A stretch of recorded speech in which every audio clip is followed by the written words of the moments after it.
So, another thing too. Well, we hadn't spoke for a while. I ended up leaving. I couldn't wait around for him anymore. I was tired. I was over it. I was done. I was ready to get out of there. I was ready to leave. I was ready to live my life. I was ready to be free and happy and have a good, normal rest of my life out of there and out of Vancouver. And I ended up going to treatment. And 3 months later, he must have got out of wherever he was. And he messaged me and was like, hey, how are you doing? And it wasn't even like, hello. It was like, you were cheating on me again. And I was just like, I wasn't even with you.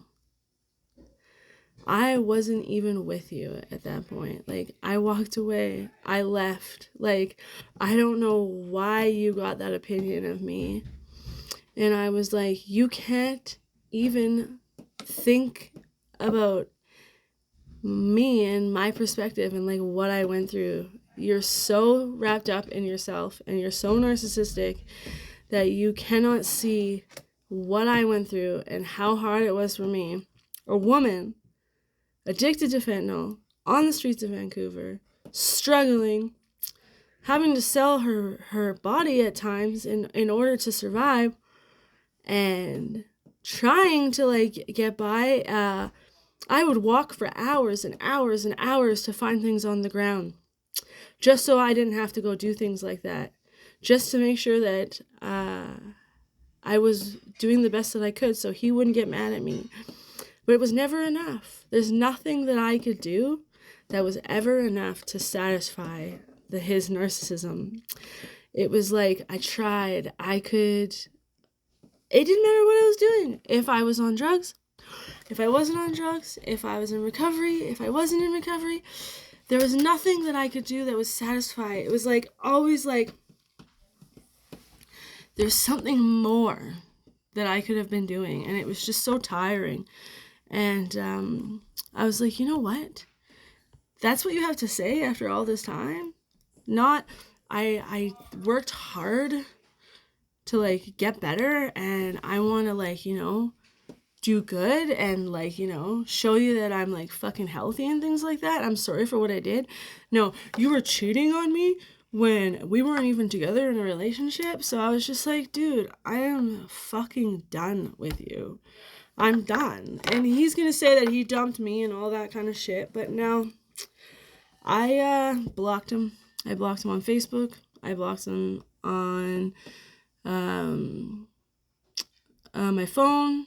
I blocked him everywhere because I'm just done. I'm just done fucking thinking, waiting, hoping that he's gonna get his shit together. He's gonna change, because he's just not gonna change. He's been like this. He's 40 fucking years old, man. You think he would have changed already? And like, I say things like, I'm the best you're ever gonna have. I'm like, like, fuck, man. Men are a dime a dozen.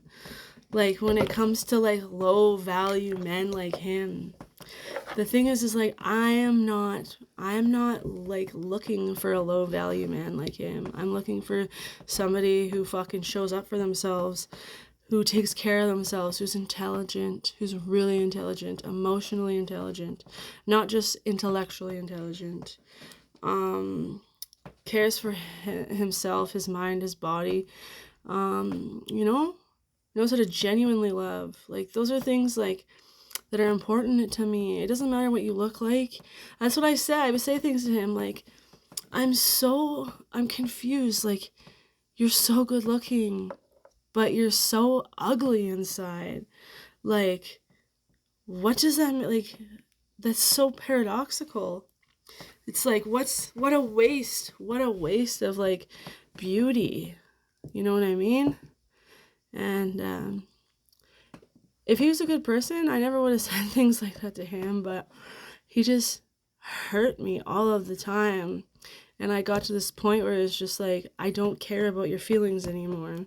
I don't care about the words that come out of my mouth. I don't care if I harm you, because I've spent the last year tiptoeing around you and making sure that I took your feelings into consideration just for you to stomp all over mine whenever you wanted, whenever you please.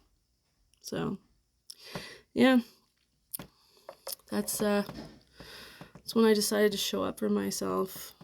And today, I don't know, I just, like, maybe one day I'll open up my heart again. But it's just after seeing, like, the lowest of the low when it comes to, like, men and what they have to offer, you have to be a really fucking awesome dude. Like, I'm smart. I'm smart enough to see through things now. I'm smart enough to stop ignoring the red flags. I am smart enough to stop ignoring the red flags. And I'm wise enough to know what is important to me and what I need in my life and what I'll put up with. So, I don't know. You gotta be a special man to fucking deal with that kind of shit. And you gotta be a special man to deal with me. I'm fucking pretty hard to handle, but in a good way. I will give you the fucking world.